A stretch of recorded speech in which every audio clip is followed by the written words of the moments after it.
नमस्कार। हजुरको छोटो परिचय दिनु नि त।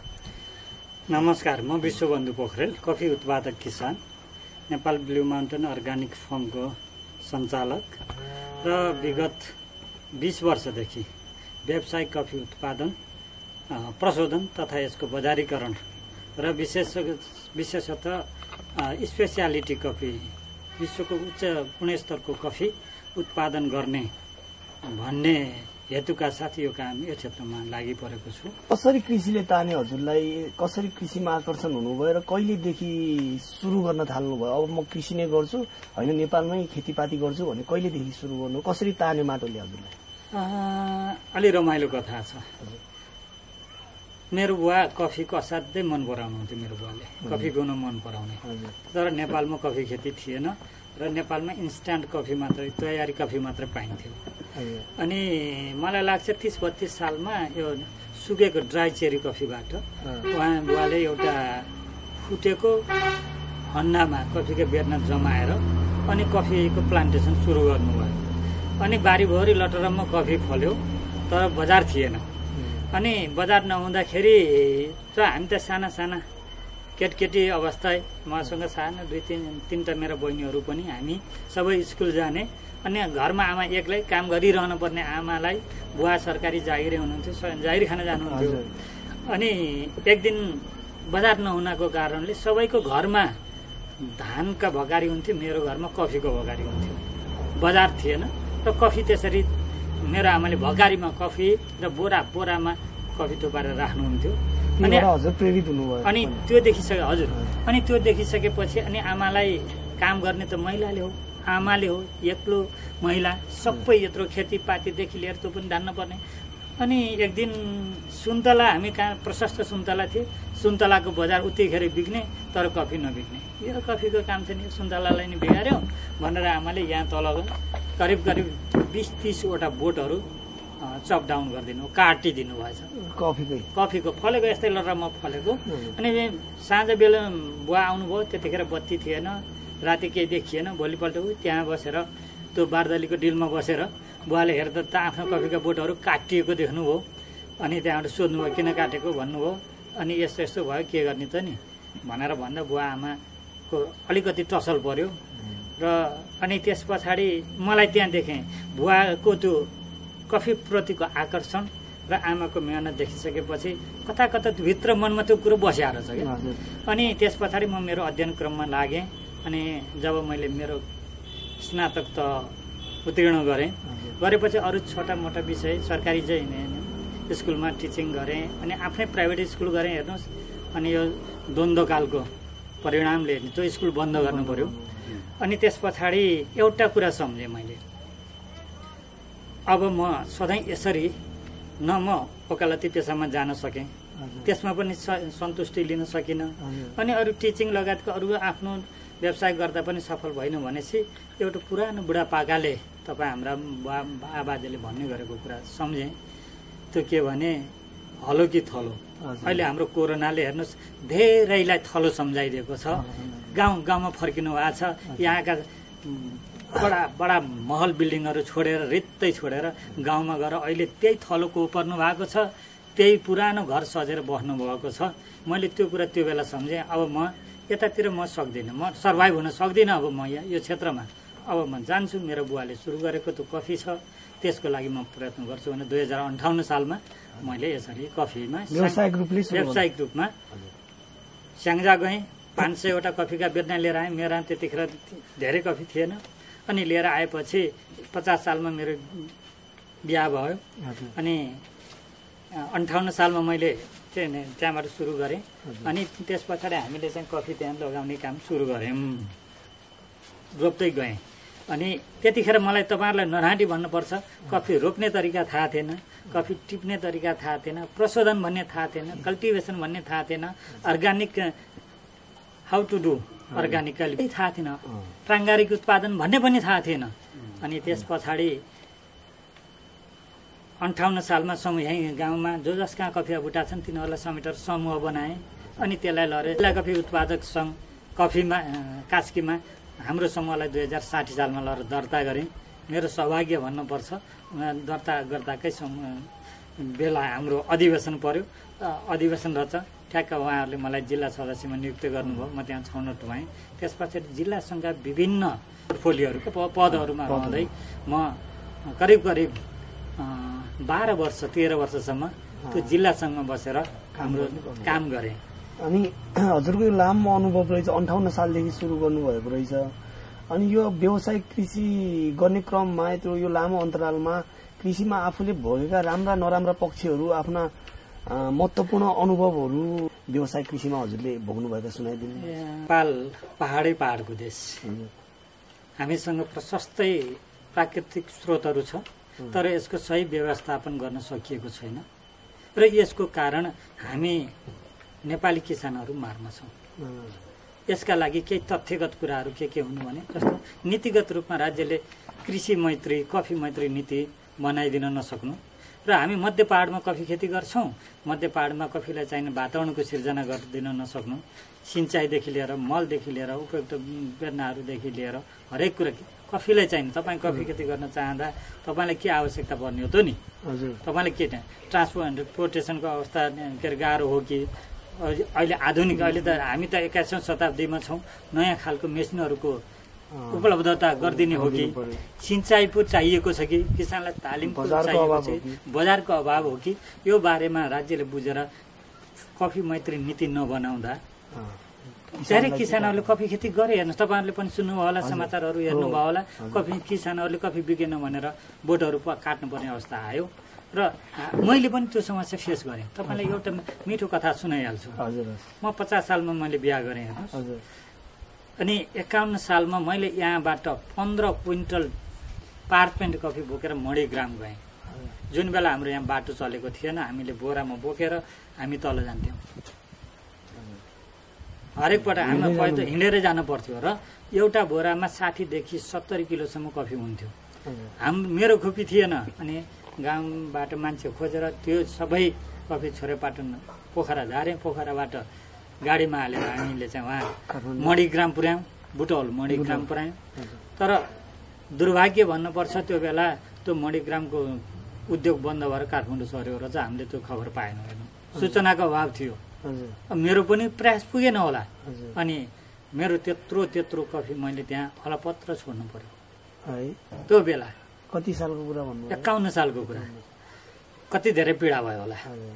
बाआमाले त्यो दुःख गरेर जम्मा गरेको कफी म जान्ने भएर लगेर फाल्दिएँ। हजुरले चाहिँ त्यति बेला चाहिँ व्यावसायिक तरिकाले चाहिँ आफै ल अब म कफी खेती गर्छु भनेर लागिसक्नु भएको थिएन?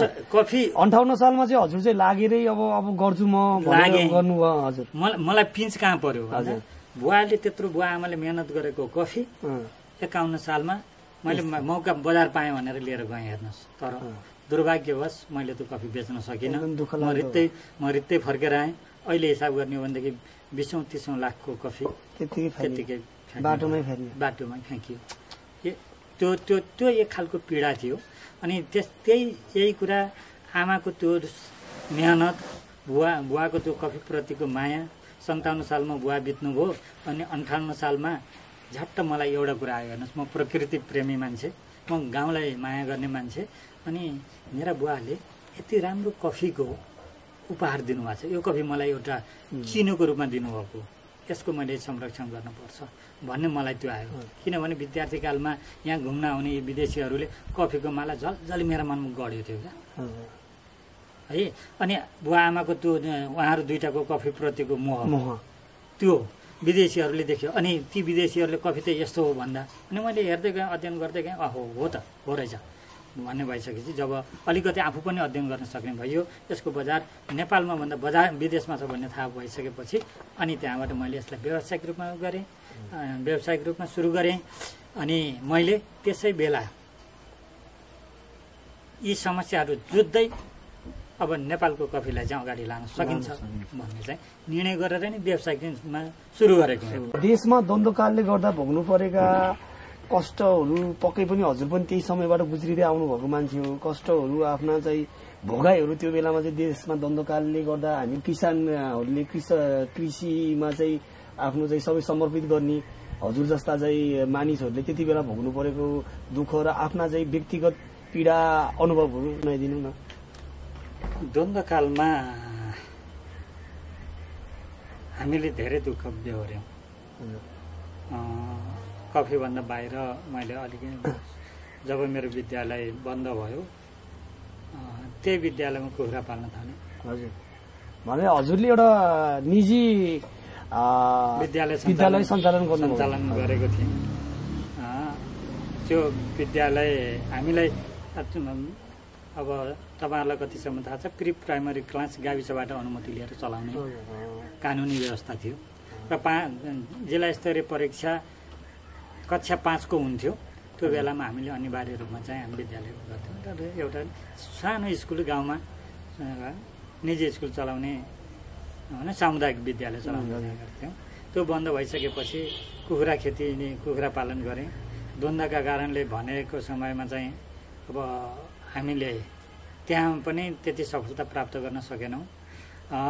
अर्को कुरो कफीकै नि उसमा जाउँ। कफीमा भनेको बेलामा व्यापार हुँदैन थियो।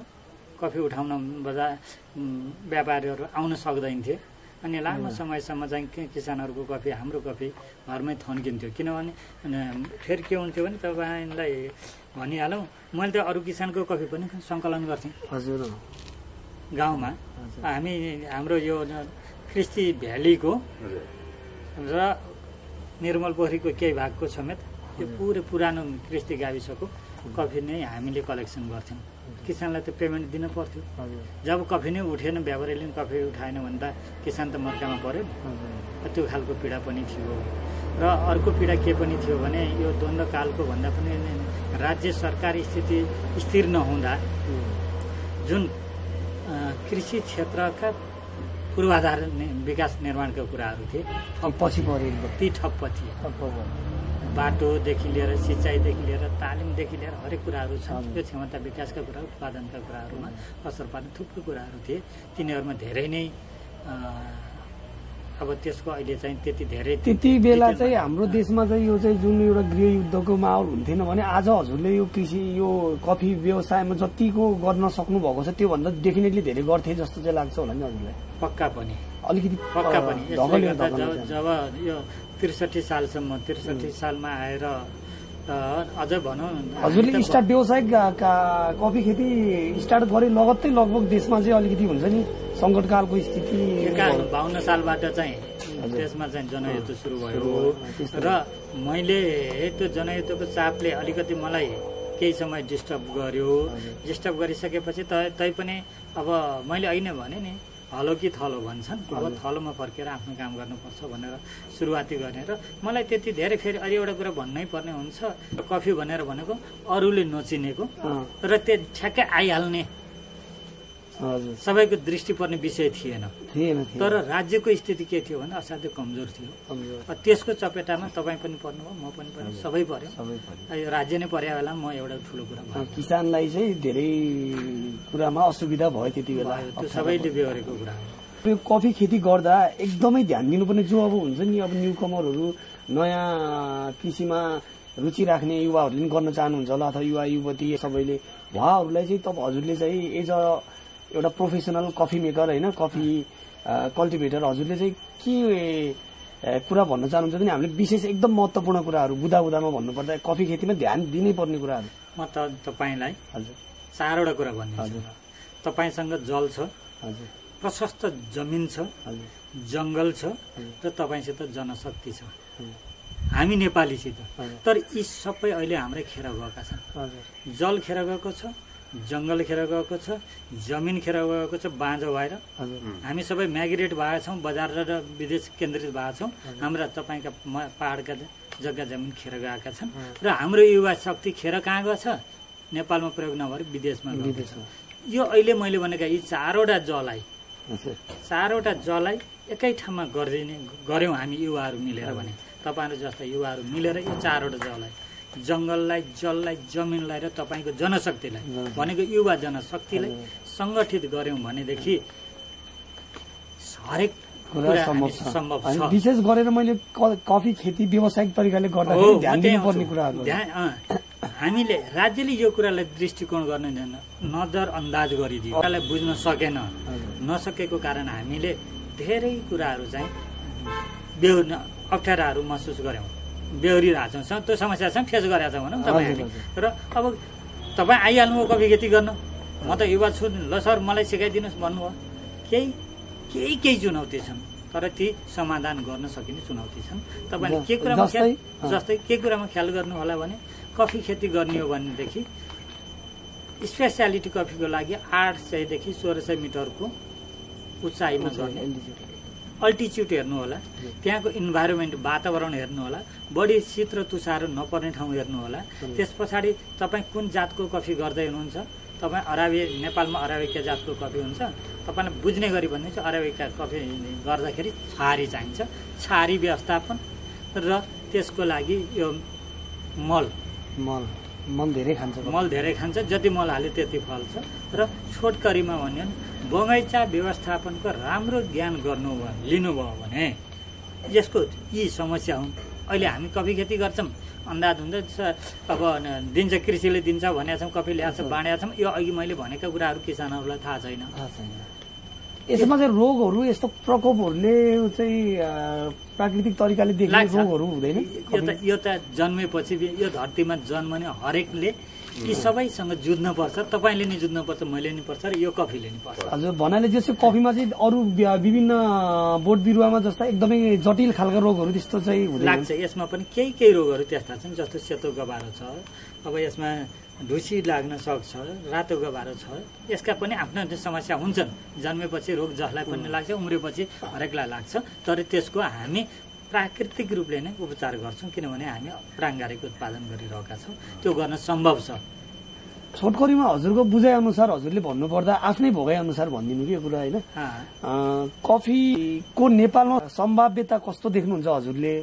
र चाहिँ कफी व्यवसायीले चाहिँ अब म कफी व्यवसाय गरेर एकदम राम्रो गर्छु भनेर लागि परेर कफी व्यवसाय गर्न चाहने मान्छेहरूका लागि भएका चुनौती के अहिले उनीहरूले झेल्न पर्ने, हजुर जस्तो कफी व्यवसायीले भोग्नु परेका चुनौतीहरू र चुनौतीका बावजुद पनि हजुरले देखेका सम्भाव्यताहरूका बारेमा यसो हामीलाई प्रस्ताइदिनु न, हजुरको अनुभवको आधारमा। अब मेरो अनुभवमा मैले अघि नै यी चुनौतीहरू हाम्रा कफीका अहिले भन्दा नि त्यो हामीसँग सिँचाइको समस्या होइन, कृषि ग्रामीण सडकदेखि लिएर पूर्वाधारका समस्याहरू, राज्यको नीतिगत किसान संरक्षण गर्ने नीतिमा सुधार, अघि नै भने कफीमय नीति होइन राम्रो। ल मैले 20 लाख कफीमा लगानी गरेँ, प्राकृतिक प्रकोप पर्यो, मलाई संरक्षण गर्ने कसले? नीति भएर नै संरक्षण गर्ने हो, व्यक्तिले संरक्षण गर्न सक्दैन। त्यसो भएर किसान मैत्री एउटा नीति बनाउने र राज्यले दह्रो संयन्त्र बनाएर अनुगमन गर्ने, तिनीहरूलाई सपोर्ट गर्ने, किसानहरूलाई सपोर्ट गर्ने, र तपाईँले जसले गरेको छ जो किसान हो त्यसले पाउने सिचुएसन राज्यले निर्माण वातावरणको सिर्जना गरिदियो भनेदेखि हाम्रा सबै चुनौतीहरू समाधान हुन्छन्। किसानको हकमा के गर्नु पर्यो भन्दा किसानले पनि अलिकति सचेत हुनु पर्यो है।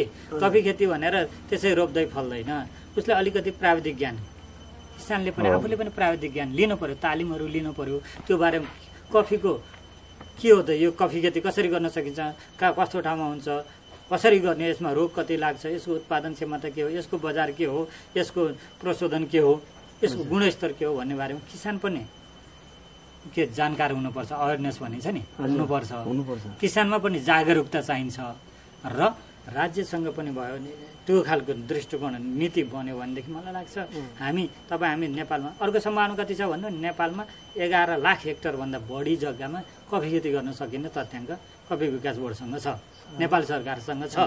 र बजारको कुरा गर्नुहुन्छ भने अहिले नेपालको उत्पादनमा करिब 12 देखि 13 हजार मेट्रिक टन कफीको माग अन्तर्राष्ट्रिय बजारमा छ।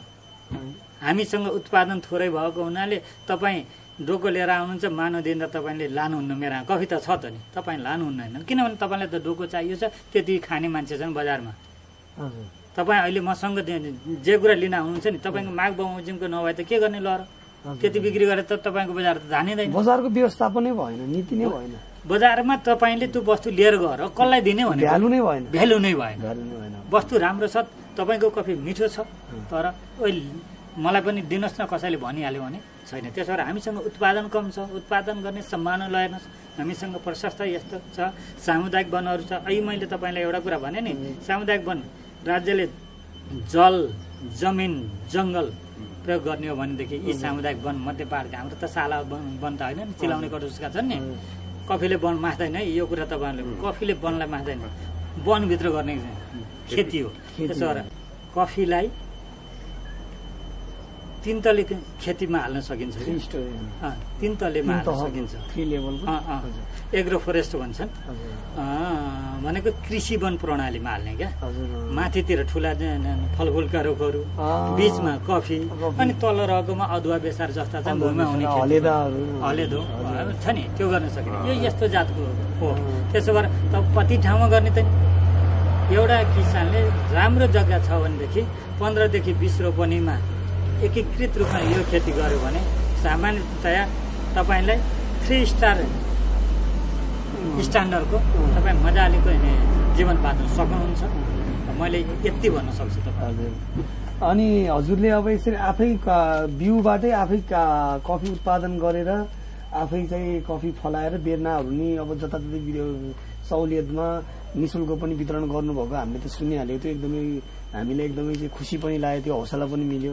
र चाहिँ हजुरले चाहिँ आफैले चाहिँ आफ्नै घरमा चाहिँ मेसिन किनेर आफै ब्रु गरेर कफी बेच्दै आउनुभएको छ, विदेशमा निर्यात हुन्छन् भन्ने सुन्यो, झनै खुसी लाग्यो त्यो कुरा सुनेर। यो बारेमा अलिकति भनिदिनु न सर हामीले। अब यस्तो छ, हामीलाई के छ भन्नुहुन्छ भने मेरो हकमै भन्दा अब एउटा कुरा त कफीको उत्पादन कमी हुनु र नेपालमै कफी खानेको संख्या बिस्तारै वृद्धि हुनु, यो तपाईँ हाम्रो लागि खुसीको कुरा पनि हो है। फेरि अहिले दिनका दिन क्याफेहरू बढेका छन्, अहिले सामान्य चिया पसलमा पनि कफी पाइन्छ भनेर सोध्छन्। यो एउटा हाम्रो तपाईँ हाम्रो लागि चाहिँ खुसीको कुरा हो होइन, एउटा कुरा हो। र यो विगतमा विदेशमा कफी पठाउने प्रयत्न गरेको हो, कफी पठाएकै पनि हो। तर अहिले के भयो भने नेपालमै कफीका पारखीहरू बढे, दिनदिनै कफी सपहरू भए र अहिले अब पाए त बेच्न हुन्थ्यो, बाहिर बेच्नै पाइया होइन। हजुरलाई चाहिँ यो कृषिको अवस्था कस्तो छ जस्तो लाग्छ हाम्रो देशमा? र कृषिको विकास प्रगति गर्नको लागि हामीले के गर्न एकदमै जरुरी छ? चाँडैभन्दा चाँडै फर्स्टमा हामीले गर्नुपर्ने, सुरुमा सर्वप्रथम हामीले चाहिँ ध्यान दिनुपर्ने कुराहरू के छ जस्तो लाग्छ? एकदमै राम्रो प्रश्न, यो चाहिँ सान्दर्भिक लाग्यो। वर्तमान अवस्थालाई हेर्ने हो भने एकादै अपवाद देख्नु बाहेक अहिलेको कृषिको अवस्था भनेको अझै पनि निर्वाहमुखी छ। यसलाई व्यवसायीकरण गर्न सकिएको छैन र नेपाल कृषि प्रधान देश, तर हामी कृषिमा परनिर्भर छौँ। धान किनेर खान्छौँ, तरकारी किनेर खान्छौँ। अहिले 120 रुपियाँ किलोको प्याज खान्छौँ। हामीसँग बारी त छ छैन? हामीसँग पनि बारी छ, जग्गा जमिन छ, हालिराखेको छ, सदुपयोगै भयो। तर किन त भन्दा राज्यले समेट्न नसकेको, राज्यले हो नि प्याज फलाउन नसकेको, राज्यले हो नि धान फलाउन नसकेको। राम्रो धान उर्वरा हुने ठाउँमा चाहिँ घर बनाउन दिएको छ।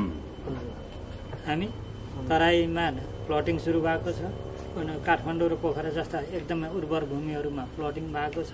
बस्ती लगेर त्यहाँ राखिदिएको छ। बस्ती राख्नुपर्ने ठाउँमा खेती गरेका छन् जहाँ सिँचाइ छैन, जहाँ मल छैन, जहाँ जनशक्ति छैन, जहाँ जङ्गली जनावरको आक्रमण बढी छ, हामी चाहिँ खेती गरिरहेका छौँ।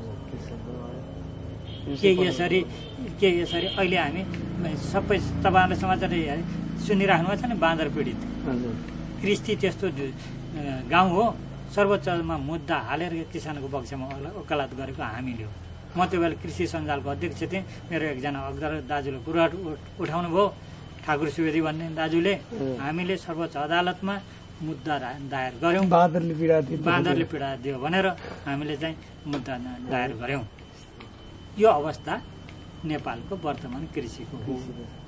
तर के यसो भनेर हामी निराश हुने त कहिल्यै हुनु हुँदैन। हेर्नुहोस्, एउटा हाँगो एउटा ठेट्नो मर्यो भने अर्को ठेट्नो पलाउँछ। हेर्नुहोस्, एउटा रुख मर्यो भन्दैमा, एउटा कफीको बोटो मर्यो भन्दैमा निराश हुनु हुँदैन।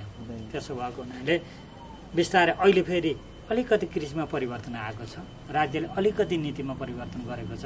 अनि युवा उद्यमी भनेर कृषि महिलाहरूलाई, कृषिमा लाग्नेहरूलाई केही अनुदानका कार्यक्रमहरू लिएर आएको छ र बिस्तारै हुँदै जान्छ।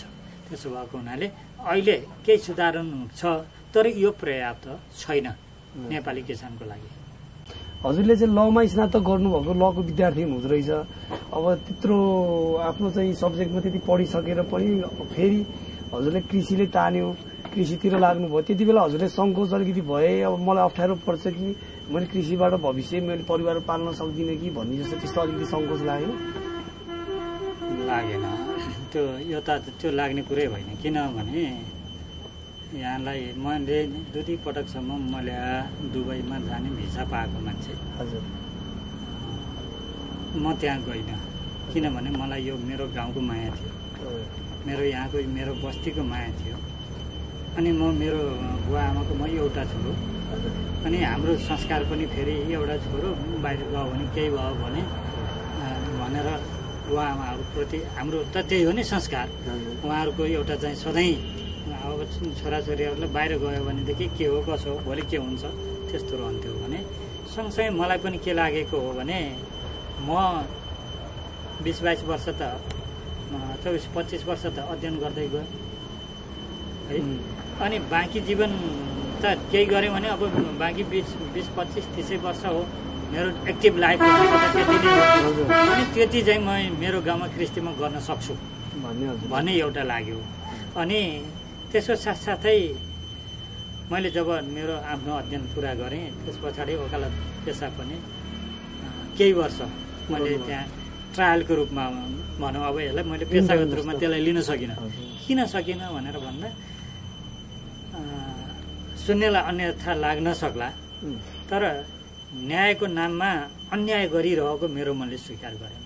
तपाईँलाई नढाँटी भन्नुपर्छ, विषय नै छोडिदिनु भयो। कहिलेकाहीँ आफ्नो क्लाइन्टलाई जिताउने नाममा धेरै झुटा कुराहरू गर्नुपर्ने, झुटा प्रमाणहरू जुटाउन पर्ने, त्यो त्यति बेलाको त्यो कानुनको परिस्थिति बुझिरहँदाखेरि र मेरो त्यो अलिकति के भने अलि सेन्टिमेन्टल सिद्धान्तले त्यो मेरो भित्र हृदयले चाहिँ त्यो कुरालाई मानेन। हेर्नुहोस्, नमानेपछि चटक्क हुन त अहिले योभन्दा मेरो सुविधायुक्त लाइफ बन्थ्यो होला, त्यहाँ मैले योभन्दा धेरै कमाइ गर्न सक्थेँ होला, तर सन्तुष्टि सुविधा लिन्थेँ होला, तर सन्तुष्टि लिन सक्ने आत्मसन्तुष्टि नहुने देखेपछि सबैभन्दा यो त हेर्नुहोस्, कसैको कृषि पेसा भनेको तपाईँलाई भए पनि ठिक छ नभए नि ठिक छ, कसैको छैन, तपाईँको आफ्नो रोजगार हो।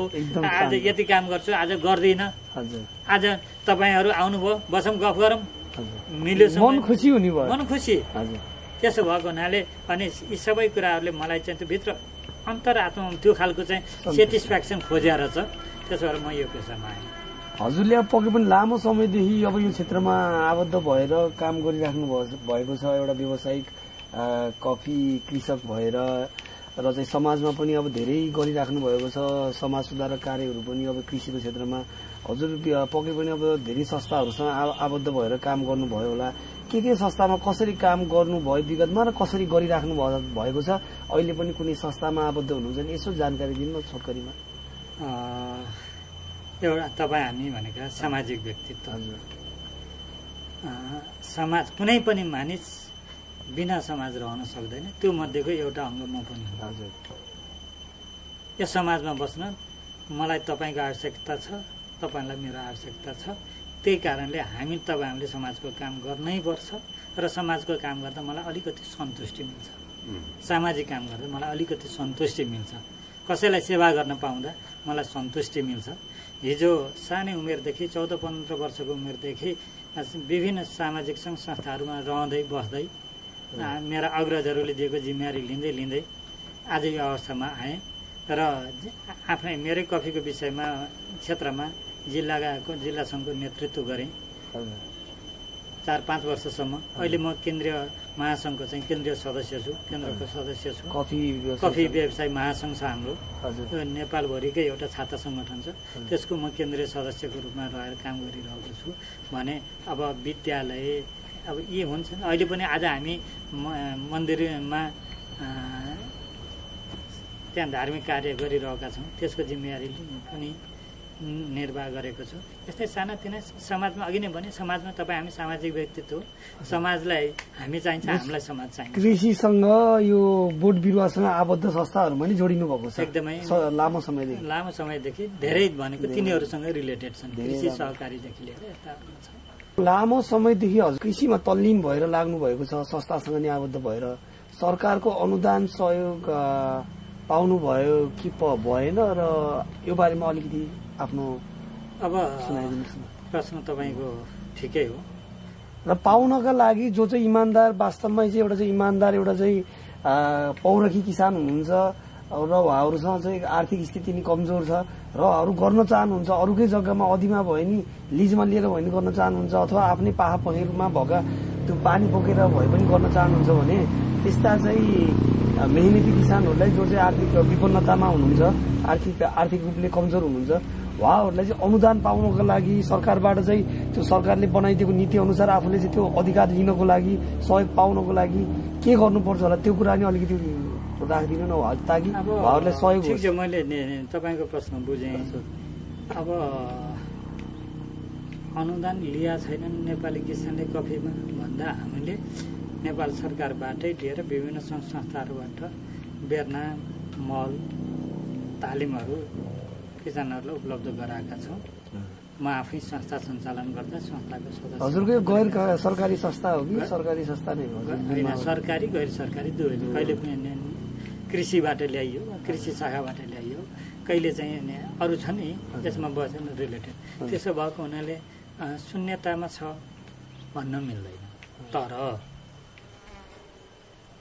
कसलाई कतिसम्म सपोर्ट गर्नुपर्ने हो त, कतिसम्म त्यसले पच्छ, कतिसम्म अनुदान दिन मिल्छ भन्ने कुरा 2-3वटा कुराले किसान हेर्नुहोस्, कुनै पनि किसान वास्तविक किसान अनुदान माग्न राज्यका ढोका ढकढकाउँदैन। यो कुरा चाहिँ तपाईँहरूले, किनभने उसलाई त्यो फुर्सदै हुँदैन। सकेसम्म दुःख गर्छु उसले आफै, सकेसम्म उसलाई आफ्नै बारीमा, मलाई फुर्सद छैन। तर वास्तवमा मैले अस्ति एउटा चाहिँ बुटोलको मेवा कृषकको पनि दुःखको कहानीहरू सुनेर उहाँको पनि मैले इन्टरभ्यू हेरेको थिएँ, उहाँसँग मेरो पर्सनली कन्ट्याक्ट भएर कुरा पनि भयो। यस्ता अधिकांश यस्ता किसानहरू पनि छन् कि उनीहरू वास्तवमै पीडित छन्, दुखी छन्, सरकारबाट अलिकति मात्र राहत भइदिने उनीहरूले धेरै गर्न सक्थे, उनीहरूले बार बार ढोका ढकढकाउँदा पनि उनीहरू चाहिँ व्यवस्था भएका नपाएका त्यस्ता कहानीहरू छन्। यहाँनिर के छ भने किसानले यो सबै कुरा डकुमेन्ट बनाउने यताउति गर्न जान्दैन। उसले कृषिमा बेर्ना बोट बिरुवा मल हाल्न जानेको हुन्छ, धेरै फलाउन जानेको हुन्छ, गोडमेल गर्न जाने, दुःख श्रम गर्न जानेको हुन्छ।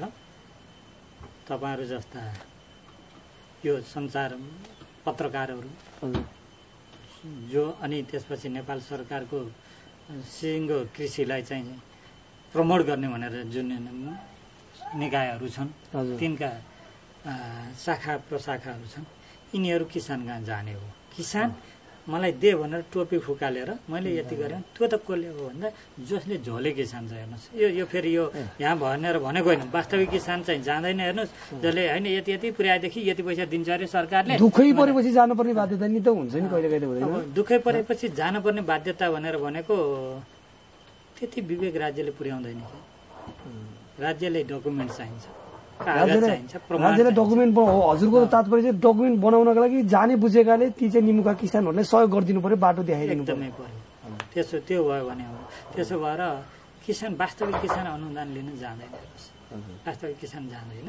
त्यसो भएको हुनाले म त यही भन्छु, अहिले पनि तपाईँहरू मार्फत पनि के भन्छु भने यस्ता निकायहरू, अहिले त स्थानीय सरकार छ, प्रदेश सरकार छ, केन्द्र, हिजो त केन्द्र सरकार मात्रै थियो, ल सरकार पुगेन।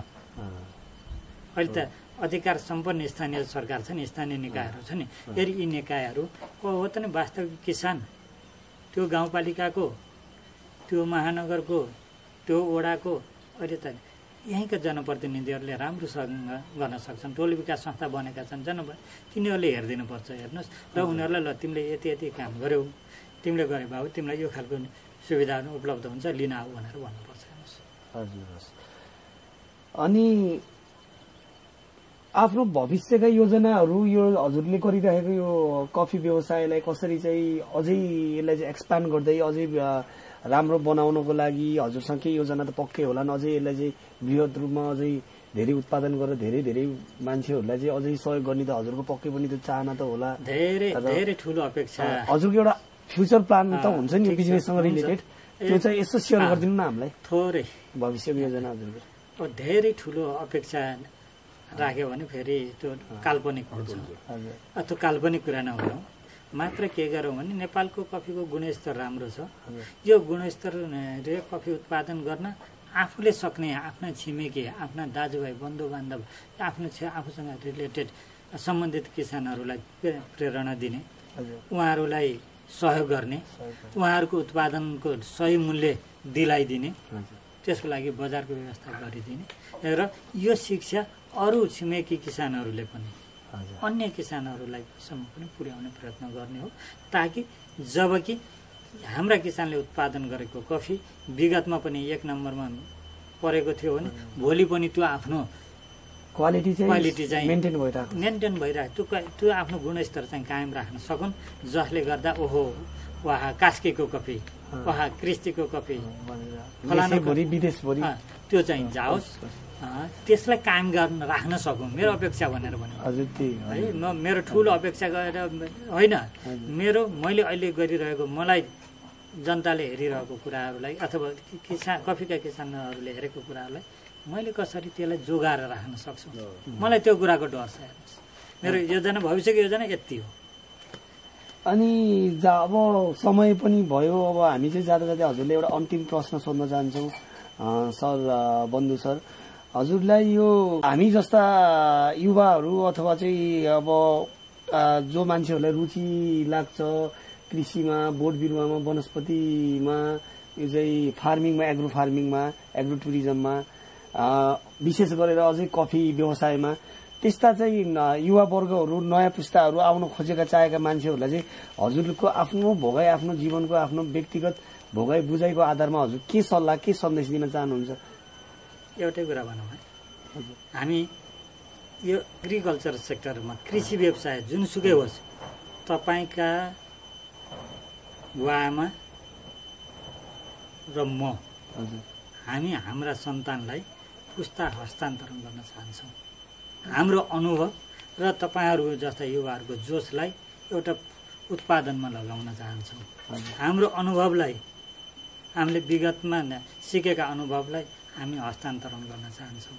त्यसो भएर अघि नै भने, सुरुमा मैले यही आउँछु प्रश्न भन्ने मलाई थाहा थियो, अनि मैले त्यही भएर 4वटा कुरा, जल छ, जङ्गल छ, जमिन छ, युवाहरू, तपाईँहरू जस्तो जनशक्ति छ, यसलाई मुठी पार्नुहोस्, यसलाई एकत्रित गर्नुहोस्, असाध्यै सम्भावना छ। युवाहरूलाई असाध्य, तपाईँहरूलाई स्वागत छ, हेर्नुहोस्, आउनुहोस्। त भन्छन् तपाईँलाई यो अर्को कुरा फेरि यो प्रचारात्मक होइन, रियालिटी यथार्थ कुरा के हो भने, तपाईँको प्यासन भयो भने, तपाईँको त्यसमा डिभोसन भयो भनेदेखि तपाईँ त्यहाँ मजाले रम्न सक्नुहुन्छ। म कफीमा रमेको छु, मजाले रमेको छु, छोराछोरी पढाएको छु होइन।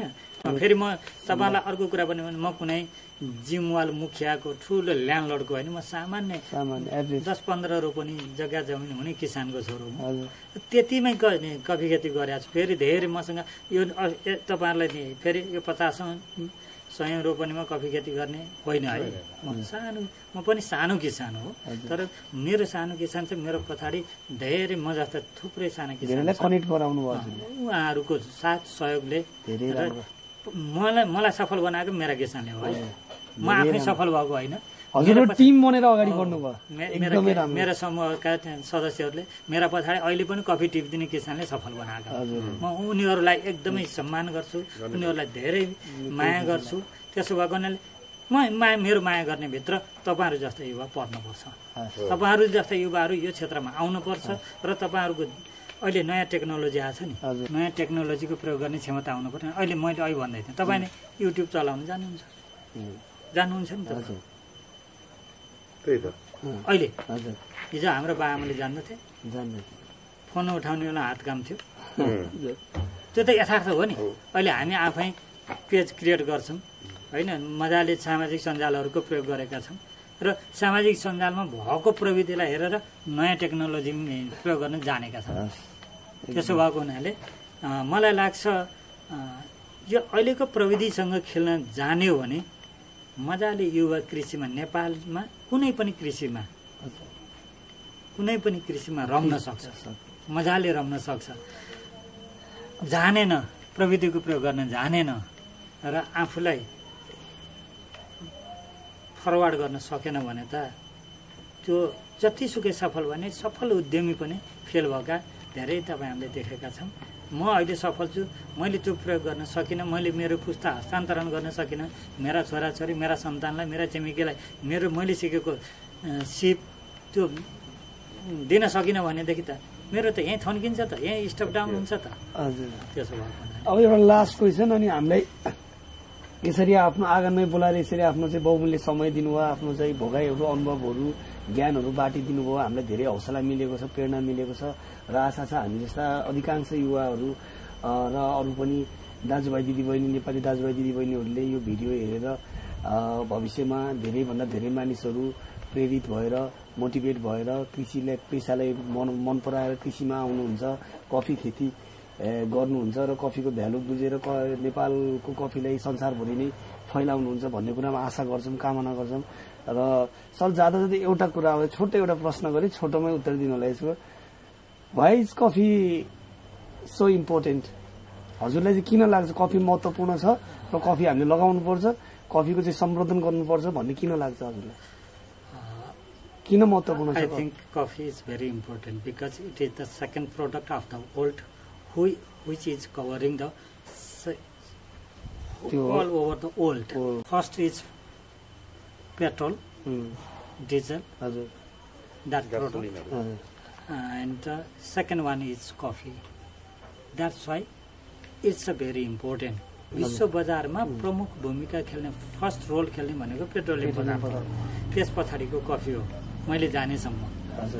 त्यसो भएको हुनाले यत्रो धेरै बजार भएको, इन्टरनेसनल डिमान्ड धेरै छ, इन्टरनेसनल डिमान्ड धेरै छ, यो बिग्छ। त्यसैमा पनि नेपालको कफी भनेको विश्वमा स्पेसियालिटी कफीभित्र भयो, उच्च गुणस्तरको कफीमा पर्ने कफी हो। त्यसको बजारको समस्या छैन, अनि उत्पादन गर्न सकेदेखि घरमै बिग्छ। अहिले हिजोको जस्तो अवस्था, हिजो मेरो आमाले पनि रुख काटे जस्तो छैन। त्यसो भएको हुनाले त किन नलाग्ने? म त्यो भएर अन्तिममा म के पनि भन्छु भने यहाँहरूलाई धन्यवादका साथ तपाईँ लगायत तपाईँका साथीहरूलाई कृषि क्षेत्रमा व्यवसायीकरण गर्नको लागि लाग्नुहोस्। अपेक्षा गर्नुभन्दा, लिने भन्दा दिने प्रयास गर्नुहोस्, आफैले गर्ने प्रयास गर्नुहोस्। त्यस पछाडि दिने, मैले तपाईँहरू कहाँदेखिबाट मेरो बारेमा सुनेर आउनुभयो नि, तपाईँको मेरो भेट थिएन त, यस्ता किसान छन् अरे भनेर आउनुभयो नि त, यो वातावरण आफै सिर्जना हुन्छ। त्यसो भएको हुनाले ढुक्कले म त तपाईँहरूलाई मैले परीक्षण गरेको थिएँ, मेरो रियालिटी हो यो, फेरि इन्टरभ्यूको लागि भनेको कुरा होइन, रियालिटी हो। अहिले म ढुक्कका साथ भन्न सक्छु, मैले मेरो पछाडि 100जना किसानहरूले कफी उत्पादन गर्नुभएको छ। मेरै घर हामी 3-4जनाले रोजगारी पाएका छौँ। निकै प्रेरणादायी। तपाईँले देख्नुभयो मेरो बाबुले मेरै कफीको आधारमा क्याफे सञ्चालन गरिरहेको छ। तपाईँहरूले कफी खानुभएकै हो त। अब यसमा मैले बनावटी कुरा भन्नुपर्छ? एकदमै धेरै नै प्रेरणादायी, धेरै नै उदाहरण काम गर्नुभएको छ। ल, यहाँहरूलाई धेरै धेरै धन्यवाद, आइदिनु भयो, हामीलाई यसरी चाहिँ समय दिनुभयो, घरसम्मै बोलाइदिएर आफ्नो बहुमूल्य समय खर्चिनु भयो, आफ्ना अनुभवहरू, आफ्ना ज्ञानहरू हामीसँग बाँडिदिनु भयो। धेरै धेरै खुसी लाग्यो, धेरै धेरै धन्यवाद सर हजुरलाई।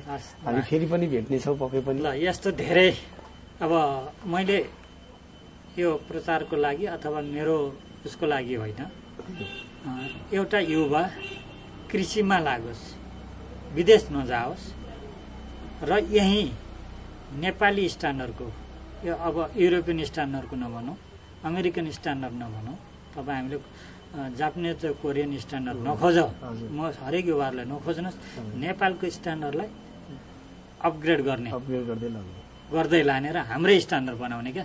युरोपियन स्टाइल किन नि, नेपाली स्टाइल नभन्ने, यो सन्देश लिएर जानुहोस्। यति भन्दै तपाईँहरूलाई एकदमै धन्यवाद।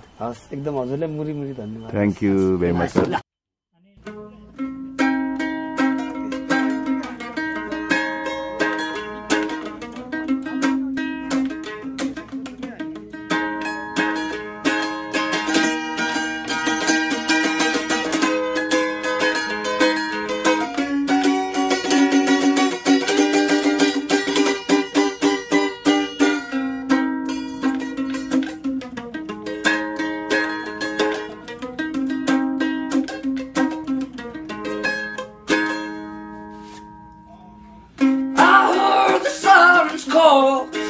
within the ocean's crawl, and I know that I'm better off there.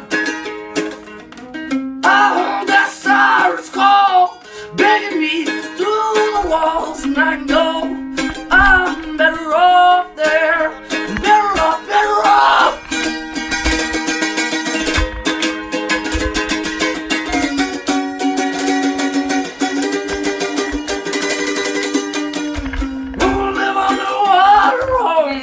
A place to rest my weary bones in the forest, made of jellyfish where mystery's more than just a wish. And now the surface is my sky. We smoke seaweed to get real high, and the current tide drags me far away out to the deeps, leaves me here to stay. And I know